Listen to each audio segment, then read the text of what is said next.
I thought our guys played very well. I don't think it was a 6-1 game. I thought it was a lot more even than that. A lot of things happened on the special teams. We were able to come out on top on the special teams. I think we had 3 power play goals, 1 shorthanded goal. They scored on the power play. There were a couple turning points. I think Crespi's shorthanded goal was a turning point. I think that the first period effort by Blake Pietla was a turning point. He was Northern had several, more than we normally give up, several outstanding scoring chances in the first period, and Blake was great on those.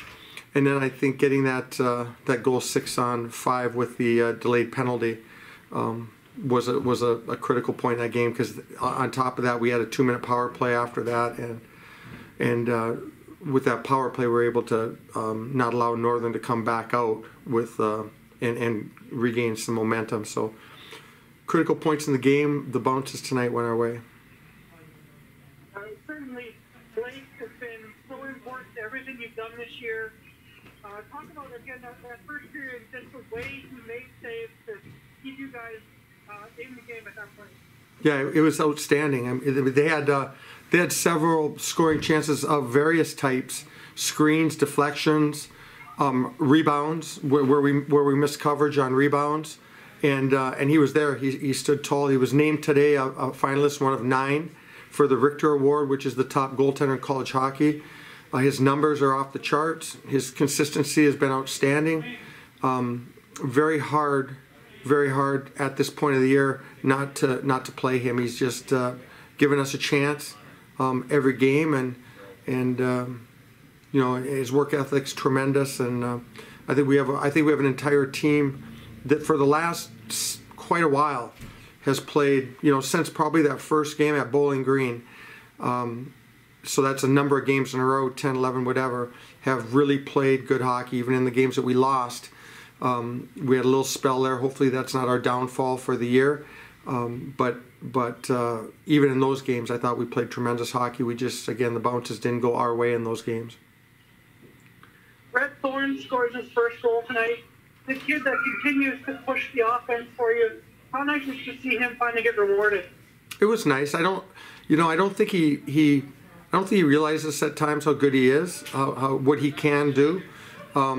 He just kind of threw that one at the net. He's more he seems to be more of a passer, yet he has a very good shot. So he must have seen a hole there. I'll watch it. I've seen it a couple times already on video between periods, but he must have seen a hole there that got in somehow. I'm not quite sure if it went off the goalie's inside of his pad or it was from a tough angle. It was I don't know if we would equate that to a scoring chance, but it got us going and got us on the board.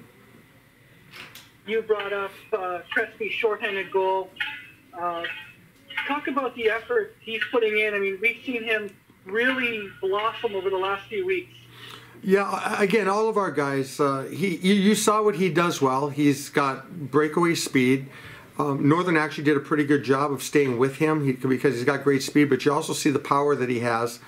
That was kind of really an individual effort. He forced, and being able to use him on the penalty kill now says a lot about his growth as a player, because that means that he's defending well for us. He's a factor in defending, and when you get his legs going, he was able to pull away, and then he had good range on that shot. He's explosive. He can be an explosive player. Once he gets a little bit harder overall in his game, then he'll be big time. You had 6 goals tonight. You had contributions throughout the lineup. Is it nice to have balance, especially right now as you're getting ready for the playoffs? Yeah, we're getting contributions, and we have been from everybody. Again, tonight a lot of it was special teams. 4 of the goals were special teams of the 6. And then 1 was 6-on-5, which is really a special team situation when we pulled the goalie for the extra attacker. So 5 of the 6, 5-on-5, we got 1 goal, and the rest of it was special teams. So, but we are getting push. We are getting offensive zone time. We are getting rush offense. We're getting a lot of things out of a lot of guys, and we're getting a lot of good defensive play out of a lot of guys as well. So I'm very proud. Every time I get behind the bench with this group, I'm a very proud person. Talk a little bit about the power play. Looks like you kind of moved themselves a little bit and were working more to the net, having multiple bodies in front. Seemed like that worked for you guys a lot tonight. Well, Northern takes away a lot of passing lanes and things with the way that they kill. You don't get it's not so much the speed on the puck movement against them. It's finding a way to get the puck to the net area, because they play a little tighter type of scenario. A lot of it's because having worked at Northern Michigan, I know that you have to be that way on the Olympic size sheet, or else you get caught out of position with quick puck movement. So they play a little bit different type of kill, and it's not easy to get pucks through and things like that. So I thought our guys did a good job, and we do have some big bodies that can create some room inside there.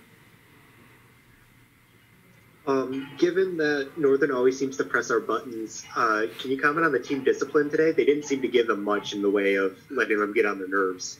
No, those are the two best officials that our league has to offer, and I think you saw that. No, I know what you're saying, yeah, but I mean, it starts with that. The frustration starts with that. It starts with both teams. It's happened both ways. They feel the same way.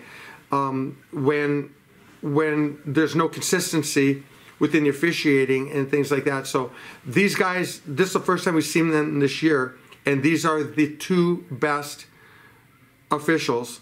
They're as good as any two officials, in my opinion, in college hockey. These two guys could officiate pro hockey. When I saw who was coming here, again, the first time we've seen them this year, and I said to Suzanne, I texted her right off the bat, and I said we're getting Brady. Anyways, we're getting these officials, and they're the best. And when I saw them before the game, I told them, I said, they said, geez, I said, the first time I've seen you this year, they said, we thought you blocked us. I said, no, we're very happy to see you here. It's good to see you guys. It goes both ways. We've had it go against us the other way as well. But you never question them. You never question them, so they don't miss it, and most importantly, they have a feel for the game. So it's not hard to keep your discipline, either team, when the referees keep control of the game through communication and consistent officiating and things like that. And that's what we had tonight. We had good, honest, consistent officiating, which keeps everybody calmer. Finally, then, we have one more game here at Northern and Marquette. Do you see any big changes happening to the lineup from tonight to tomorrow, given the success? Yeah, we'll look at it. We know we need legs there. We often change the lineup a little bit for that rink. They're put together. You see their speed. They get a lot of guys around the puck quick, and again, in the first period, if they get a couple, it's a different game. But when they swarmed, we kind of wore things down a little bit, plodded along. But on their big ice, it's that much harder to gap, that much harder to contain. They find seams that much quicker, and they can take you on. They can beat you one-on-one in the rush, which is really the strength of their team. And I give our guys a lot of credit tonight for being able to handle that to some degree. So, regarding the lineup, those are the things that we'll look at, is being able to try to keep up with their pace.